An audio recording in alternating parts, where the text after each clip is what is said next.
ICC टी20 विश्वकप 2026मा समूहको लगातार तेस्रो खेलमा पराजित भएसँगै नेपाल सुपर 8मा नपुग्ने निश्चित भएको छ।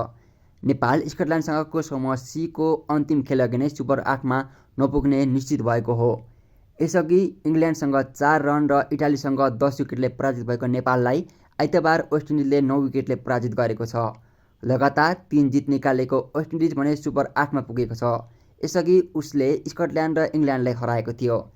आइतबार भारतको मुम्बईस्थित वाङखडे रङ्गशालामा नेपालले दिएको 134 रनको सामान्य लक्ष्य वेस्ट इन्डिजले 15.2 ओभरमा 1 विकेटको क्षतिमा पुरा गर्यो।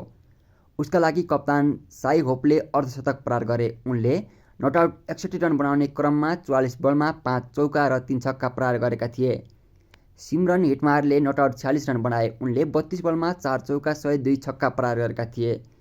त्यसअघि ब्रान्डन किङले 22 रनमा आउट भएका थिए। उनलाई नन्दन यादवले कुशल भुर्तेलबाट क्याच गराएका थिए।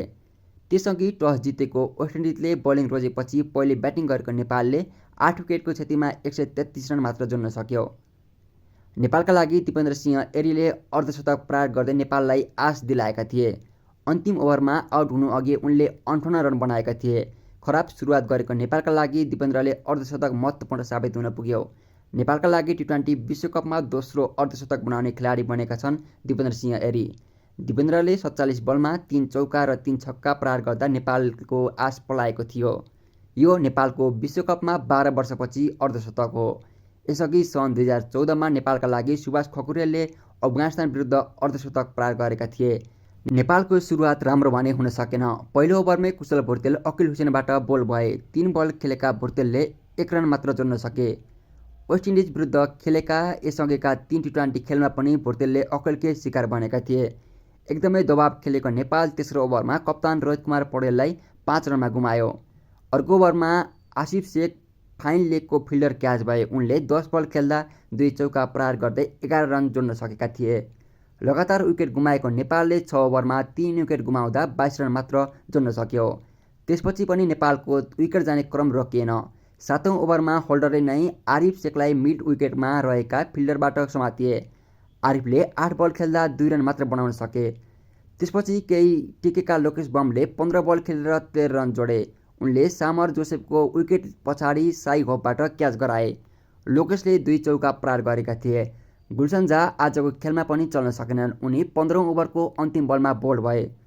रुस्टन चेसबाट बोल्ड भएका गुलसनले 11 रन जोड्दा 14 बल खेलेका थिए भने उनले 1 छक्का प्रहार गरेका थिए।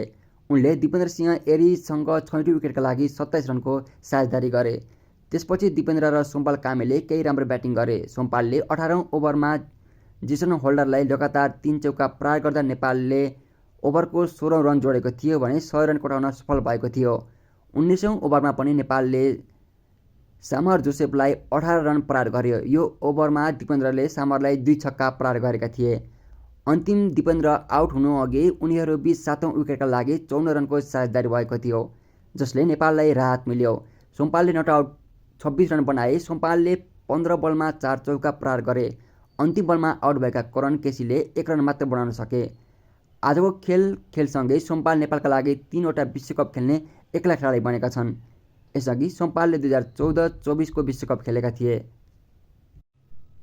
बोलिङमा वेस्ट इन्डिजका जेसन होल्डरले 4 विकेट लिए। उनले 4 ओभरमा 27 रन खर्चिए। अब नेपालले समूहको अन्तिम खेलमा मङ्गलबार राति 7:15 बजे स्कटल्यान्डसँग मुम्बईमा खेल्दैछ।